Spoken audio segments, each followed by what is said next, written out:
Hello viewers, welcome to filmy craft. நான் உங்கள் அருண்.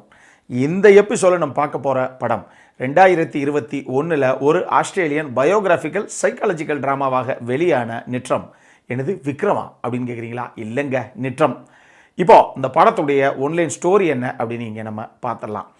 ஏற்கனவே தான் ஒரு மனநிலை சரியில்லாத நபர் அப்படின்னு தெரிஞ்சும் தனக்கு ஒரு இடத்துல கிடைக்கக்கூடிய ஒரு ஆதரவு, ஒரு அன்பு, திடீர்னு அந்த அன்பும் ஆதரவும் ஒரு நபருக்கு கிடைக்கல அப்படின்னா அந்த நபர் அதன் விளைவாக என்னென்ன பண்ணுவார், இதுதான் இந்த படத்துடைய ஒன்லைன் ஸ்டோரியை. இப்போது இந்த படத்துடைய டீட்டெயில் ரிவ்யூக்கு போகலாம். முதல்ல இதனுடைய கதை என்ன அப்படின்னு கிளியராக இங்கே பார்த்துருவோம். படத்தில் நம்ம கதாநாயகனுடைய பேர் நிட்ரம்.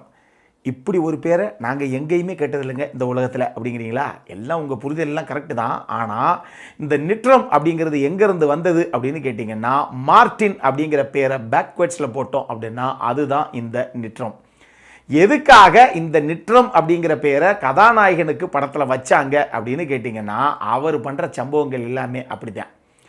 அவர் பேசிக்காக ஆள் பார்க்கறதுக்கு மலமாடு மாதிரி இருந்தால் கூட ஒரு 10லேருந்து 11 வயசு பையனுடைய அறிவும் அவனுடைய இன்டலெக்சுவல் திங்கிங் எல்லாம் எப்படி இருக்குமோ அந்த அளவுக்கு தான் ஐக்யூ லெவல் இவருக்கு இருக்கும். அது ஒரு பெரிய பிரச்சனையாகவே இவருக்கு அதுக்காக ட்ரீட்மெண்ட்லாம் போய்கிட்டு இருக்கு. டெய்லி மாத்திரையை அம்பிட்டு எடுத்து உள்ளே முழுங்கிட்டு இருக்காப்புல. இவருக்கு ஒரு அப்பா அம்மா.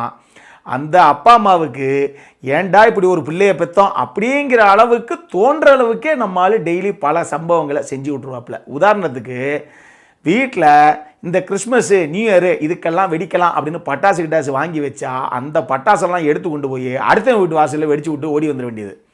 இதில் சுற்றி இருக்க நெய்பர்ஸ் எல்லாம் செம்ம காண்டாயி, எங்க அதெல்லாம் பிள்ளையா என்னது, இதெல்லாம் எதுக்கு பெற்றாங்க, உசரத்தாங்க வாங்குறாமே அப்படின்னு இவங்க அப்பா அம்மா கிட்ட வந்து கம்ப்ளைண்ட் பண்ணி பல பேர்கிட்ட இவங்க அப்பா அம்மா தலை குனிஞ்சு தான் நிற்பாங்க, வேறு வழி இல்லாமல் இப்படி ஒரு பிள்ளையை பெற்றதுக்கு. ஆனாலும் தம்பி எப்படிப்பட்ட நபர் அப்படின்னு பார்த்தீங்கன்னா, படத்துடைய ஆரம்ப கட்ட காட்சியிலேயே அவருடைய ஃபிசிக்கல் அப்பியரன்ஸ் எப்படி இருக்கும் அப்படின்னு காமிப்பாங்க. பார்க்கும்போதே தெரியும் இந்த ஆள் இப்படி தான் அப்படின்னு. ஏன்னா முடிய நீளமாக வளர்த்துருப்பாப்புல, ஒரு ஜீன்ஸு ஒரு டிஷர்ட்டு, அதெல்லாம் எத்தனை வருஷத்துக்கு முன்னாடி போட்டார் அப்படின்னே தெரியாது, அப்படியே தான் தெரிவாப்புல. அப்போ இவங்க அப்பா அம்மாவும் டைனிங் டேபிளில் உட்காந்து சாப்பிட்டுக்கிட்டு இருக்க அந்த தருணத்தில், இங்கே பாரு உன் பக்கத்திலே வர முடியல, சொன்னால் கேளு, தயவு செஞ்சு போய் குளிச்சுட்டு வந்துரு, இந்த ட்ரெஸ்ஸை மாற்றிட்டு வந்துரு அப்படின்னா, குளிக்கலாம் முடியாது அப்படிம்பாரு.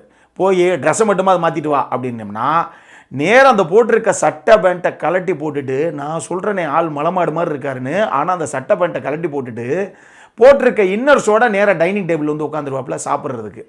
அப்போ அந்த புத்தி எந்த அளவுக்கு தான் அவருக்கு செயல்படுது, எந்த அளவுக்கு தான் அவருடைய மனநிலைமை இருக்குது அப்படிங்கிறத அட்டகாசமான ஜஸ்டிஃபை பண்ண ஒரு சீன் அது.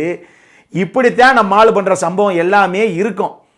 இப்படி இருக்கக்கூடிய ஒரு நபருக்கு வாழ்க்கையில் எந்த ஒரு பிடிப்பும் இல்லை, தன்னை பிடிச்சவங்கிறது யாருமே இல்லை அப்படிங்கிறது அவருக்கு தெளிவாக தெரியும். ஆனால் அவருக்கு வாழ்க்கையில் ஒரு இடத்துல ஒரு நபர்கிட்ட இருந்து அளவில்லாத அன்பும் பரிவும் கிடைக்குது.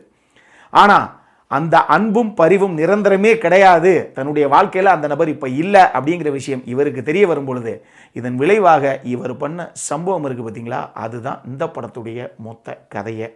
இந்த படத்தை பொறுத்தளவுக்கு எனக்கு ரொம்ப ரொம்ப பிடிச்ச விஷயம் என்ன அப்படின்னா, இந்த படம் தான் அட்டகாசமான ஒரு படங்க. நான் கிளியராக உங்கள் எக்ஸ்பெக்டேஷன் ஆஸ் யூஷுவல் செட் பண்ணிடுறேன். இந்த படம் நல்ல அற்புதமான உலக படங்கள் பார்க்கக்கூடிய நபர்களுக்கு மட்டும்தான், கமர்ஷியல் ஆடியன்ஸுக்கான படம் இது கிடையாது. ஆனால் நம்மளுடைய வேவ்லென்த்துக்கு ஒத்து போகிற அந்த ரசிகர்கள் இருக்காங்க பாருங்கள், டெஃபினட்டாக நீங்கள் பார்த்தே தீர வேண்டிய ஒரு படம் அப்படின்னு சொல்லுவேன். சாமி வேறு லெவலில் தெரிக்க விட்ட ஒரு படம் இது. இந்த படத்தை பற்றி நிறைய இல்லை கொஞ்சம் கூட எக்ஸ்பிளைன் பண்ண முடியாது. கதாநாயகனை பற்றி மட்டும்தான் லைட்டாக ஒரு லீடு கொடுத்துருக்கேனே தவிர வேறு எந்த விஷயத்தையும் இந்த படத்தில் வந்து என்னால் வெளியே சொல்ல முடியாது, அம்புட்டும் ஸ்பாய்லர் ஆகிடும். இந்த கதைக்களம் எந்த ஒரு ஃப்ளோவில் போதோ அதே ஃப்ளோவில் பாருங்கள். இந்த படத்துடைய கிளைமேக்ஸு சாமி என்னையா இது அப்படிங்கிற ஒரு ஆச்சரியத்தையும் ஒரு திகைப்பையும் நமக்குள்ளே கொண்டு வருது. அப்படி ஒரு சம்பவம் நடந்திருக்கு. இது உண்மையாகவே ஆஸ்திரேலியாவில் 1996 நடந்த ஒரு மிகப்பெரிய சம்பவம். அதில் இருக்கக்கூடிய ஒரு நபர், அவரை பேஸ் பண்ணித்தான் இந்த கதைக்கிழமை. ஸோ எந்த அளவுக்கு, அதாவது இந்த மனநிலை சரியில்லாத நபர்கள் அவங்க பண்ணுற ஒரு சில காரியங்கள்லாம் காரியங்களாக செய்யும் போது தான் நமக்கு எங்க இவெல்லாம் மனசு லூஸாவேன் அப்படிங்கிற கேள்வி நமக்கு வருதே தவிர, அவங்க லைஃப்பில் எவ்வளோ விஷயங்களை கடந்து வந்தவங்க, எதனால் அவங்க இப்படி வந்து பிஹேவ் பண்ணுறாங்க அப்படிங்கிற விஷயத்தை பின்னோக்கி போய் யாரும் பெருசாக நம்ம வந்து யோசித்து பார்த்ததே கிடையாது. நம்மளை யோசித்து பார்க்குறதில்ல, விஷுவலாக அதை கண்ணு முன்னாடி கொண்டு வந்துருப்பாப்புல அவங்களுக்கு ஆக்சுவலி என்ன பிரச்சனை அப்படிங்கிற அந்த மேட்ரை இந்த படத்துடைய இயக்குனர் ஜஸ்டின். ஆக்சுவலி ஷான் அப்படிங்கிறவர் தான், ஷான் கிராண்ட்டுங்கிறவர் தான் அந்த படத்தை எழுதியிருக்காரு. ஆனால் இதை ஜஸ்டின் கர்சல் அவர் தான் இயக்கியிருக்காரு. செம்மையான ஒரு படம் அப்படின்னு தான் நான் சொல்லுவேன். இதுக்கு இன்னொரு முக்கியமான காரணம், இந்த படத்தில் நடித்த எல்லாருடைய பர்ஃபார்மன்ஸு இருந்தாலும் 2 பேரை நீங்கள் கண்டிப்பாக கை காட்டி சொல்லியே ஆகணும். ஒன்று கெலப் லாண்ட்ரி ஜோன்ஸ், அவர் தான் இந்த நிட்ரம் அப்படிங்கிற இந்த கதாநாயகன், அதாவது இந்த முக்கியமான லீடு கேரக்டர் அப்படி வச்சுக்கலாம். நீங்கள் இந்த கேரக்டரை ப்ளே பண்ண ஒரு நடிகர். இந்த மனுஷனுடைய நடிப்பை விவரிக்கிறதுக்கெல்லாம் வார்த்தையே கிடையாது. ஏன் சொல்கிறேன் அப்படின்னா, ஒரு படம் பார்க்கும்போது ஒரு கதாபாத்திரம் உள்ளே வருதுங்க, ஏதாவது அங்கிட்டு இங்கிட்டு போகுது, சாப்பிடுது, நடக்குது, ஓகே.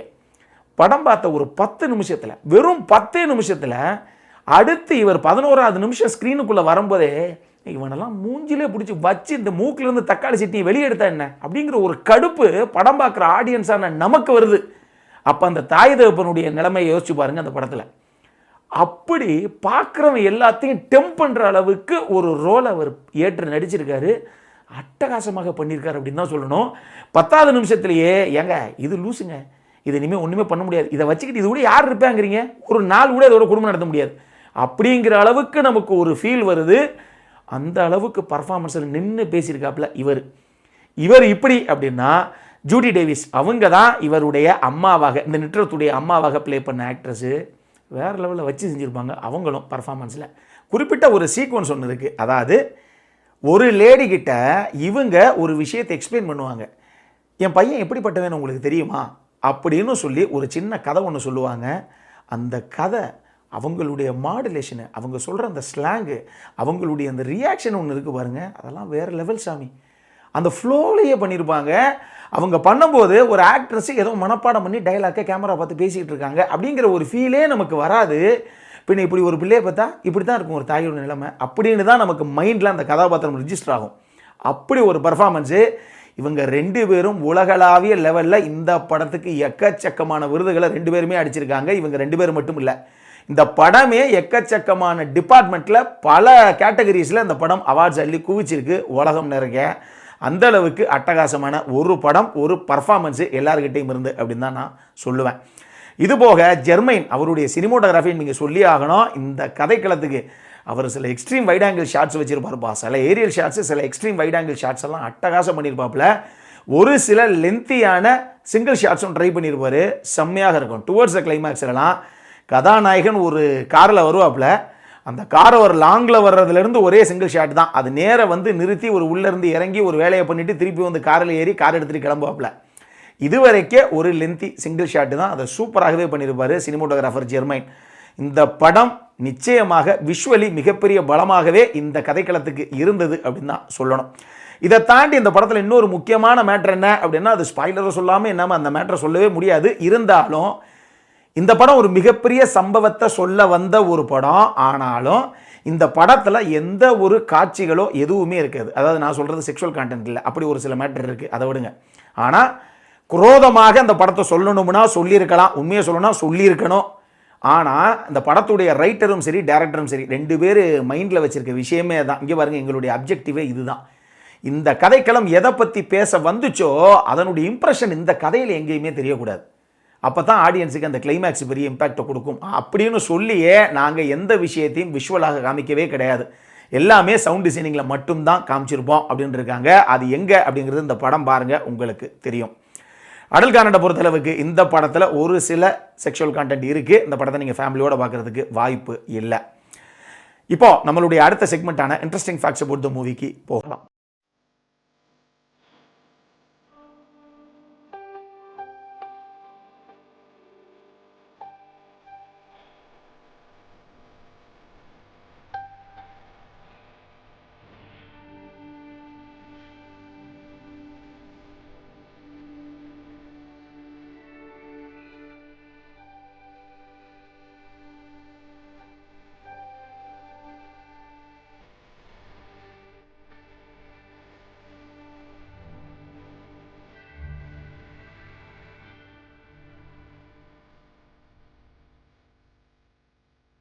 இந்த வீடியோ பிடிச்சிருந்தது அப்படின்னா லைக் பண்ணுங்கள், உங்கள் ஃபேமிலி அண்ட் ஃப்ரெண்ட்ஸ் எல்லாருக்கும் ஷேர் பண்ணுங்கள்.